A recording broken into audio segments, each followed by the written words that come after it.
Sortis de Terre Mpila aux extrémités de l'arrondissement 6 Talangai, les tours jumelles du haut de ces 30 niveaux suscitent à la fois l'admiration et l'enthousiasme des riverains venus des 4 coins de la ville pour assister à la cérémonie d'inauguration ce 23 octobre 2023 sous la très haute autorité du président de la République, Denis Sassou Nguesso.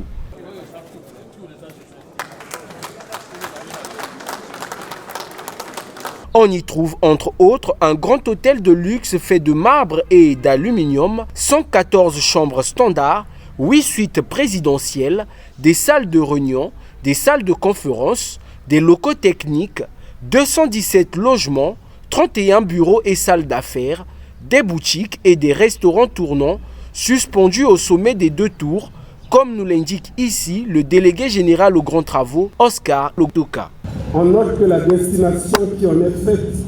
a permis d'obtenir 114 chambres standards,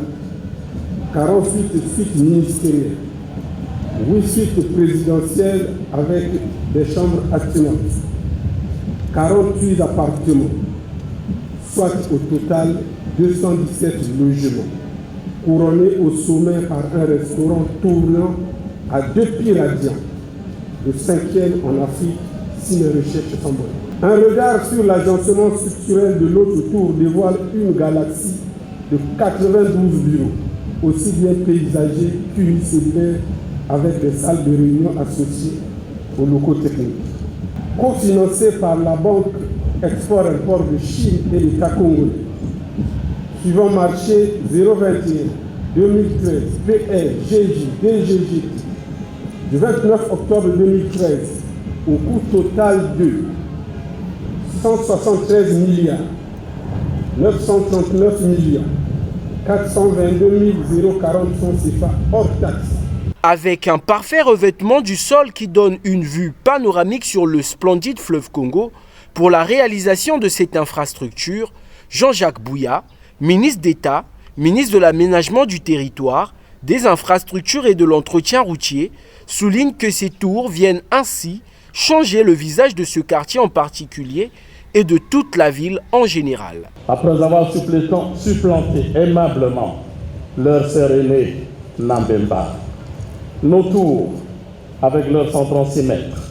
sont au top 3, comme on dit, après les 2 complexes des tours jumelles de Dar es Salaam. Ce record panafricain fait d'elle, par ricochet, le plus point haut d'Afrique centrale en version twin,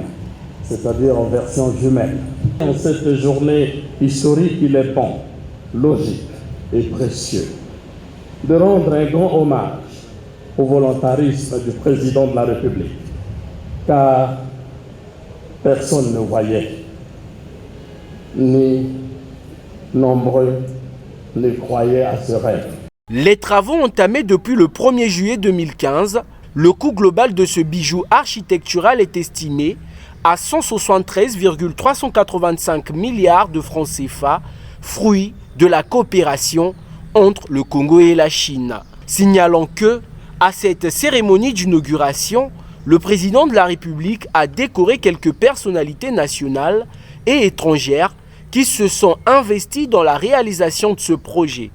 C'est par la visite des lieux que le chef d'État et son épouse ont clôturé cette activité qui s'est soldée par un bain de foule.